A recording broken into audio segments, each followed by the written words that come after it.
अस्सलाम वालेकुम व्यूवर्स। आज मैं आपको स्ट्रॉबेरी जैम बनाना बता रही हूँ और इसके लिए मुझे क्या करना है आप देख लें।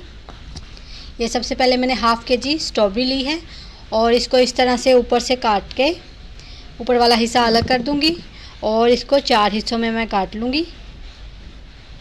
इसी तरह मैं सारी स्ट्रॉबेरी काट लूँगी।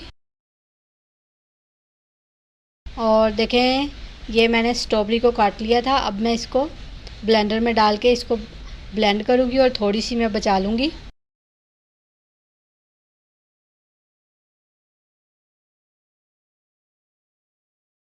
स्ट्रॉबेरी को मैंने ब्लेंड कर लिया था। अब हम इसको एक बर्तन में डालेंगे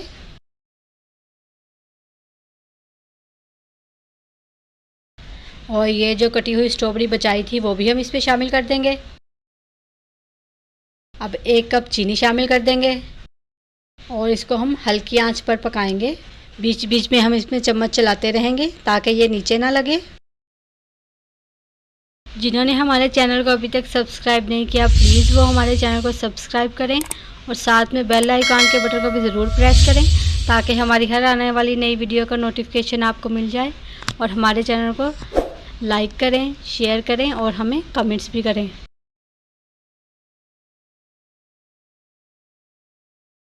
ये देखें ये काफ़ी गाढ़ा हो गया है। अब मैं इसमें 1 टेबलस्पून लेमन जूस शामिल कर रही हूँ। लेमन जूस शामिल करके हम इसको अच्छी तरह से मिक्स करेंगे और थोड़ा सा पकाएंगे।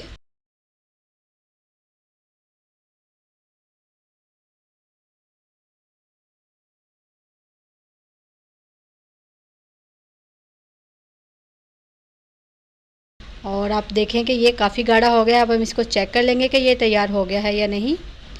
इस तरह से प्लेट में हम 1 ड्रॉप इसका लेंगे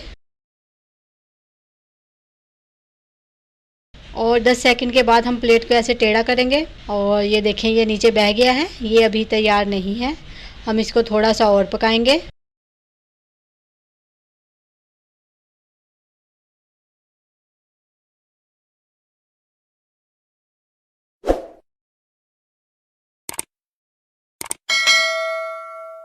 और अब मैं दोबारा चेक करती हूँ इसको और ये देखें ये 1 ड्रॉप मैंने डाला है प्लेट में और अब इसको प्लेट को मैंने टेढ़ा किया है लेकिन जैम नीचे नहीं गिर रहा। इसका मतलब है कि ये बिल्कुल तैयार है। और अब आंच मैंने इसकी बंद कर दी है और इसी तरह हम इसको अब ठंडा कर लेंगे। ये जैम हमारा ठंडा हो गया है। अब मैं इसको एयर टाइट जार में भर लूँगी और ये देखिए ये मैंने इसको जार में भर लिया है। उम्मीद है आपको ये रेसिपी पसंद आएगी। अगर आपको ये रेसिपी पसंद आए तो मेरी वीडियो को लाइक ज़रूर करें। अल्लाह हाफिज़।